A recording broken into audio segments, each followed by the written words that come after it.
Hello everybody, my name is James. In this video, I am going to talk about individuals on the autism spectrum joining extracurricular activities and how such events can help them and some of the pitfalls that they may encounter when being involved in extracurricular activities.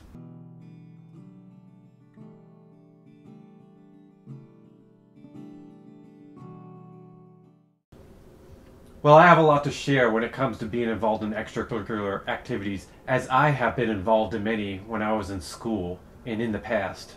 So, with my personal experience, I will help answer a lot of these questions. When I was a little kid, I enjoyed various after-school activities, and I enjoyed them. However, it was very important to me to know that when I get overwhelmed and need downtime, that I can have my downtime. When I was in 5th grade, my dad wanted me to join Boy Scouts because did things that interest me. I liked going out in nature.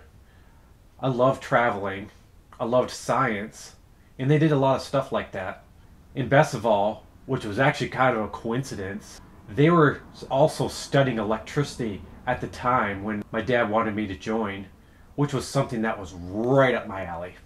However, when I joined, I found out that they did a lot of stuff on the weekends. I found out they go on camping trips, whitewater rafting trips, which is all really cool, but at the time, it sounded a little bit daunting to me. Also, my dad was really strongly encouraging me to join Boy Scouts, and I wasn't sure if he was going to make me go to all these camping trips that I wasn't really quite sure I wanted to do. And worst of all, I wasn't sure if I was going to have to stay at Boy Scouts for many, many years, all the way till high school. And the last thing I wanted to do was be involved in something that overwhelmed me and feel like I wasn't going to have any choice of being able to get out of it, but instead feel stuck. When he would take me in the car, we'd be ready to leave. I would have meltdowns. I would throw fits. I would just tell him, I do not want to go. I do not want to go. I do not want to go. At that point, I actually didn't even care if we were studying about electricity because I was just so intimidated by the fact that I felt like he was making me join and I had no say on it. So eventually, my dad let me quit after about a half a year. I think it's very important for parents with individuals on the autism spectrum to make them feel like they have a choice when they encourage them to get involved in activities. Because if they feel pressured, they are not going to want to join.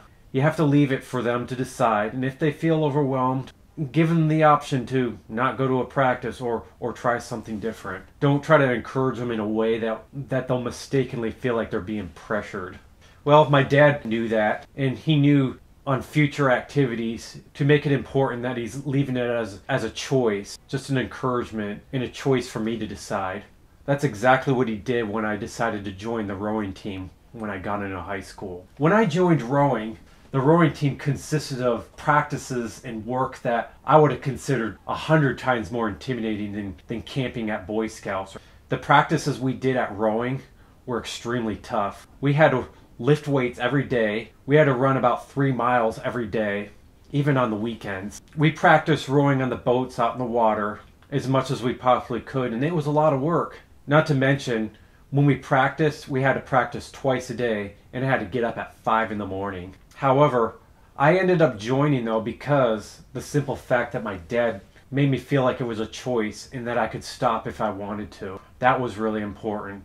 And that's why I was able to clearly see the advantages to it and take it upon myself to decide to join, even though it was hard. Once I became a teenager, I started becoming aware of my social struggles. Making friends really wasn't that big of a deal when I was younger. However, I began to realize the importance of making friends and being able to interact with people. So I really wanted to learn how to socialize. However, it was really hard. Many people on the autism spectrum struggle with socializing. However, I had other odds against me too that made socializing and fitting in even harder. I recently moved into a new area and I started to attend a high school where many people would actually feel intimidated to attend. Many people in that high school had a lot of money. Many of the people that attended that school had the best clothes. Their parents could afford them the best things, such as the best cars. They even had money to afford taking them to the best colleges once they graduated.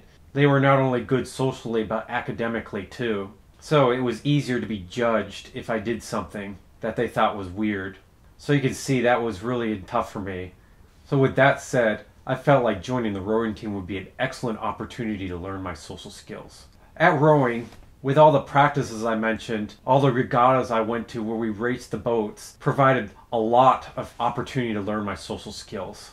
I constantly had opportunities to observe people talking, trying to get to know people more, learn all the basics when it comes to socializing. I learned what people often talked about. I learned to listen to people. I learned appropriate communication skills. I even learned how to use appropriate volume of my voice in what is typically considered appropriate and not when socializing. I definitely considered this a good thing, being involved in an extracurricular activity.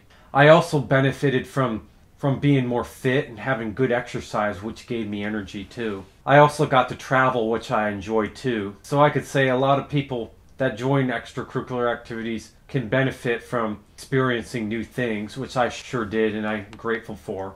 However, joining extracurricular activities such as rowing did have its challenges too. As you know, rowing was a difficult sport and this was like an extracurricular activity on steroids, no pun intended. So I pretty much learned a lot about advantages and disadvantages and how to cope, and I want to share them with you. The one challenge of joining an extracurricular activity that I've learned from when I rowed was you get less downtime. A lot of people on the spectrum like to have time to unwind after school when it's already stimulated enough. However, when you join an extracurricular activity at school, not only you get that downtime, but more stimulus mounts on top of it, which could be harder. However, I learned how to cope with that by learning how to take breaks at practice and unwinding during times where I feel overwhelmed at practice when it was appropriate. For example, when I practiced rowing out in the water, even though I was exercising, it was still a great time to unwind after being around people. And that was kind of like time to unwind. If on rainy days we were lifting weights and conditioning where we couldn't be out in the water and I was always around people, I was at least able to go to the locker room for a bit and unwind without it being noticeable, because people are in large groups when they talk often don't really care if people leave and they're not really going to pay too much attention, so that helped. Another challenge I've learned about joining extracurricular activities like rowing was that there was a lot more stimulus. Again, I learned how to cope with that by also finding times to unwind when it was appropriate. A third thing that was tough about joining an extracurricular activity, especially one being on the autism spectrum, was having less time to get your homework done and doing other things outside of school. However, I learned how to cope with that by being more organized. I learned how to write things down and create to-do lists to help me be organized and manage my time better, which was great. And this was good practicing for my executive functioning struggles. Finally, the last challenge I found when being involved in extracurricular activities was constantly being tired. I had to practice twice a day, and I had to get up at 5 in the morning for the morning practice. That would be tough for anybody, but could you imagine how tough that would be for someone on the spectrum that already feels tired with overstimulation?